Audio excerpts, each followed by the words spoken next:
এটা হচ্ছে ATI pro কোম্পানির প্রোডাক্ট, ঠিক আছে। এটা হচ্ছে এটিআই প্রো কোম্পানির একটা ছোট্ট টুইটার আছে। না এটা সত্যি এরকম দেখিনি। তো এটা নিরোডিয়াম ম্যাগনেট আছে, যেমন এখন বড় বড় স্পিকারের এতটুকু ম্যাগনেট আছে না, ছোট্ট ম্যাগনেট, সেটা বলা হচ্ছে নিরোডিয়াম ম্যাগনেট। এটা হচ্ছে নিরোডিয়াম ম্যাগনেট যুক্ত একটা ছোট্ট টুইটার, মানে বডির থেকে মুখটা মনে হচ্ছে বড়।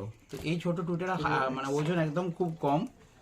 তো এই টুইটারটার কত ওয়াট আমি আপনাকে বলে দিচ্ছি। এটা হচ্ছে 20 ওয়াটের টুইটার আছে, হ্যাঁ 20 ওয়াটের এটিআই প্রো একটা টুইটার। এটা টিএমএস সাউন্ডের কাছে পাওয়া যাবে। এটা একদম নতুন কোম্পানি লঞ্চ করেছে, আমি টেস্টিং এর জন্য এনেছি। সেটা দেখছি তো। এটা কেন এনেছি, এর গুণটা কি আছে? এর গুণ হচ্ছে একটাই, এটার মধ্যে কোনো নেটওয়ার্ক বোর্ড লাগবে না, নেটওয়ার্ক বোর্ড ছাড়াই এটা বাজবে। আচ্ছা। এবং এটা সহজে কাটবে না। আমাকে কোম্পানি বলেছে এটা কেটে নিয়ে রিটার্ন দিতে।